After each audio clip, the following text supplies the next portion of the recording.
द्रव्य या पदार्थ।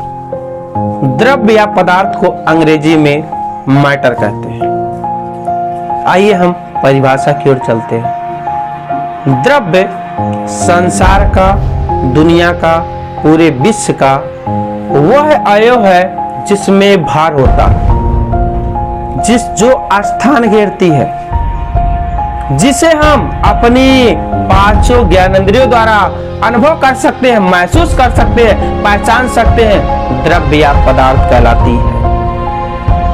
आइए हम इसके उदाहरण की ओर चलते हैं। दिया है जल।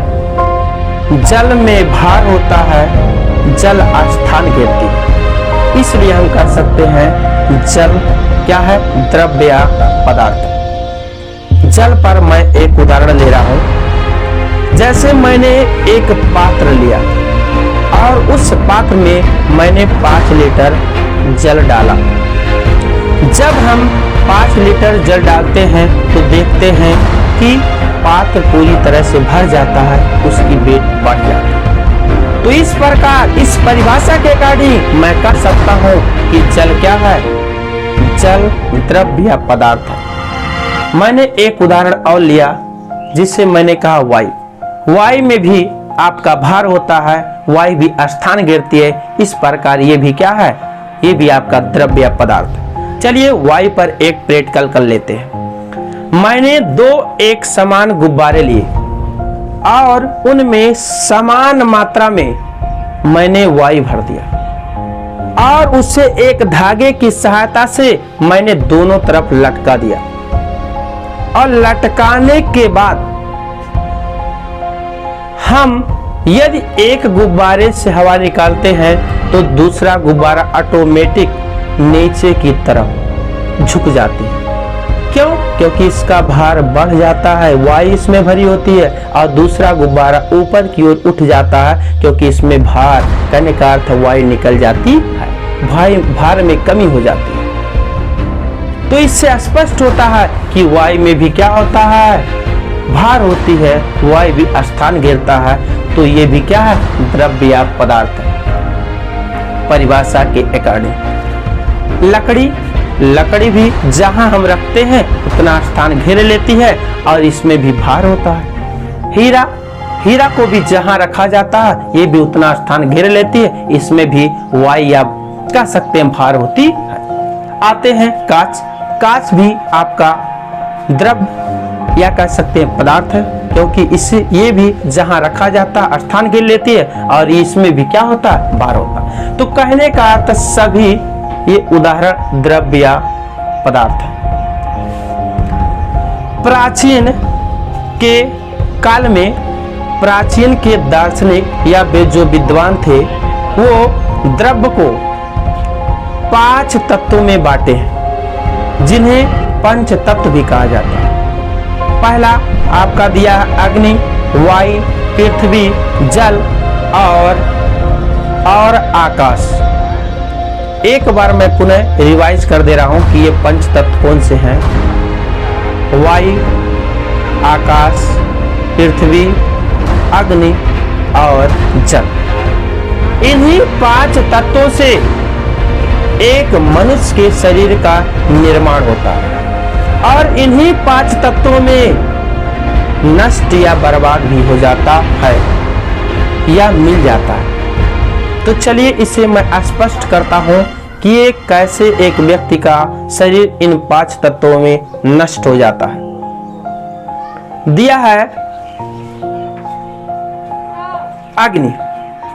जब कोई व्यक्ति मर जाता है, उसकी डेथ हो जाती है, तो जब उसका हम दाह संस्कार करते हैं, जब उसके शरीर को जलाते हैं तो अग्नि की कुछ मात्रा ले लेती है उस व्यक्ति के शरीर की। जब अग्नि उस व्यक्ति के शरीर की कुछ मात्रा ले लेती है तो ये इस अग्नि में मिल जाती है। इसके बाद मैं वायु की बात कर रहा हूं।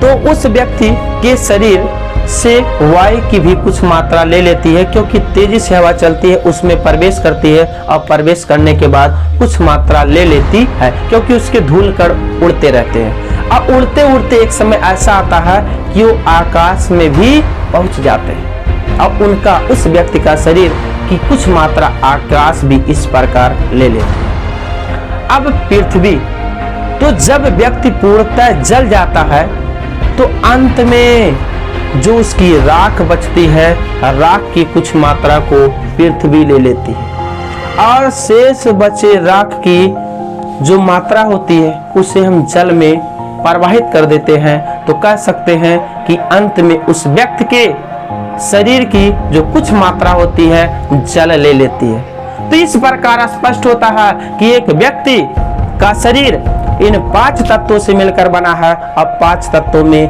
मिल जाएगा।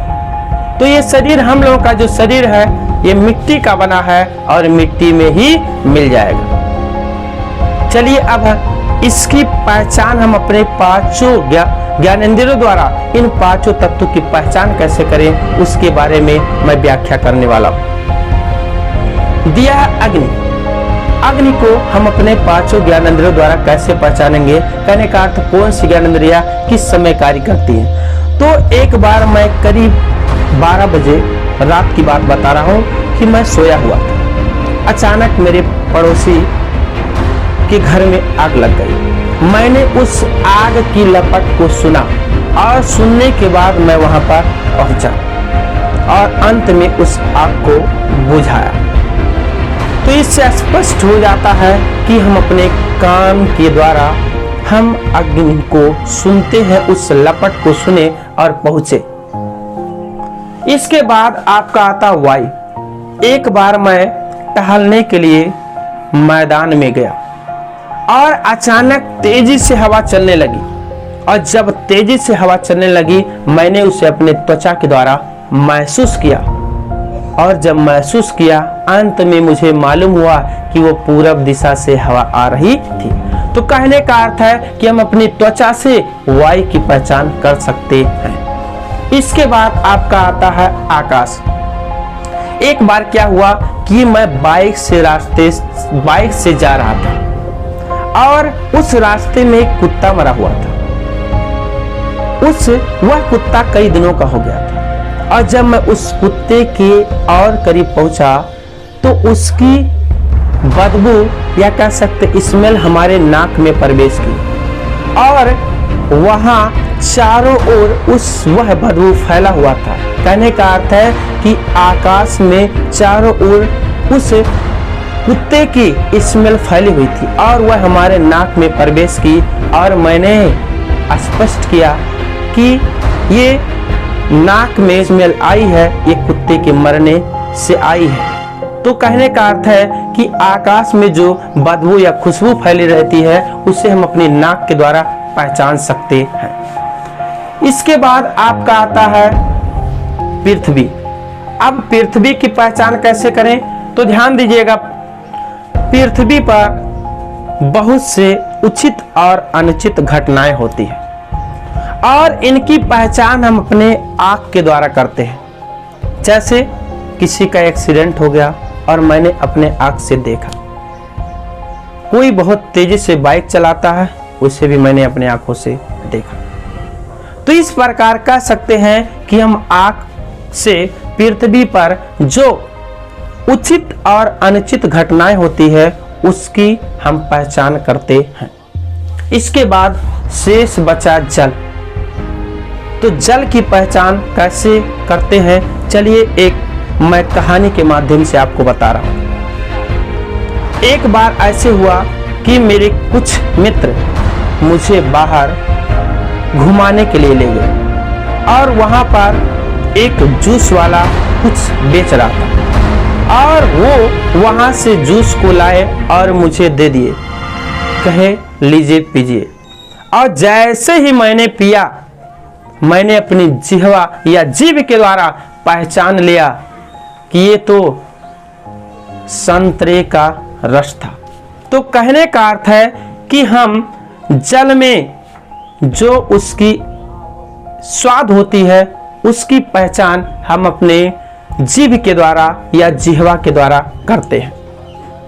तो इससे स्पष्ट होता है कि ये पंच तत्व जो है इनकी पहचान हम अपनी 5 ज्ञानेंद्रियों द्वारा करते हैं।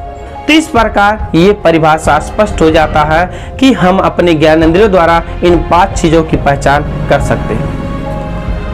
अब ध्यान दीजिएगा, मैं आपको इससे आगे ले चलता हूं।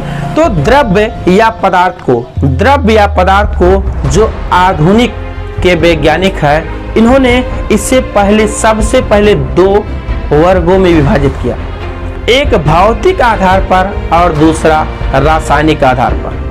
तो सबसे पहले मैं व्याख्या करने वाला हूं कि पदार्थ या द्रव्य का भौतिक वर्गीकरण क्या होता है और ये कितने प्रकार से किए गए हैं। दिया है द्रव्य या पदार्थ की अवस्थाएं किसके आधार पर? भौतिक। तो भौतिक गुणों के आधार पर पदार्थ की 3 अवस्थाएं होती है। पहला ठोस अवस्था, दूसरा द्रव अवस्था और तीसरा गैस अवस्था। तो ध्यान दीजिएगा, यहाँ भौतिक आधार का अर्थ होता है कि कोई भी अगर चीज है पुनः अगर अपनी अवस्था में आ सकती है तो यही क्या कहलाता है? यही भौतिक परिवर्तन भी कहलाता है। आते हैं, तो मैंने कहा ठोस किसे कहते हैं? जिसका आयतन और आकार दोनों निश्चित होता है उससे कहते हैं ठोस अवस्था, या कह सकते हैं ठोस वस्तुएं हैं। जैसे ये वस्तु मार्कर, ये ठोस है क्योंकि मैंने कल भी इसे ऐसा ही देखा था और इसके पिछले दिनों में भी मैंने ऐसा ही देखा और आज भी ऐसा देखा, और इसे दबाने पर भी कोई परिवर्तन नहीं आ रहा। कहने का अर्थ है कि इसका आयतन आकार क्या है? निश्चित है। मैंने लिया द्रव अवस्था। द्रव अवस्था की परिभाषा होती है जिसका आयतन निश्चित होता है लेकिन आकार अनिश्चित होता है, उसे द्रव अवस्था कहा जाता है। जैसे जल आपका द्रव है, कह सकते हैं तेल, ये भी आपका द्रव है। तो ध्यान दीजिएगा, अब इसे स्पष्ट मैं कैसे करूं? तो दिया गया है, जैसे मैंने एक पात्र लिया और उस पात्र में क्या कर दिया? उस पात्र में मैंने 5 लीटर जल भर दिया और इस 5 लीटर जल को मैंने क्या किया? रास्ते में डाल दिया, और जैसे ही रास्ते में डाला देखा वह 5 लीटर जल क्या हुआ? उसका आयतन तो निश्चित है कि 5 लीटर ही जल है, लेकिन वो चारों ओर क्या हो गया? फैल गया। कहने का अर्थ उसका आकार क्या हो गया? बदल गया। तो इस प्रकार मैं कह सकता हूं कि द्रव में आयतन निश्चित होता है लेकिन आकार क्या होता? अनिश्चित होता है। इसके बाद मैं आगे चलता हूं गैस अवस्था। गैस अवस्था में ना तो आयतन निश्चित होता है ना तो आकार निश्चित होता है। क्यों? क्योंकि गैस के अणु बहुत दूर दूर होते हैं, उनमें जो अंतराणविक आकर्षण बल होता है ये लगभग नगण्य होता है, ना के बराबर होता है। इसलिए गैस के जो अणु होते हैं दूर दूर होते हैं और दूर दूर फैल जाते हैं, ना तो इनका आकार निश्चित होता ना तो आयतन। तो इसकी व्याख्या आगे जो बचा हुआ है इसकी व्याख्या मैं आगे करूंगा।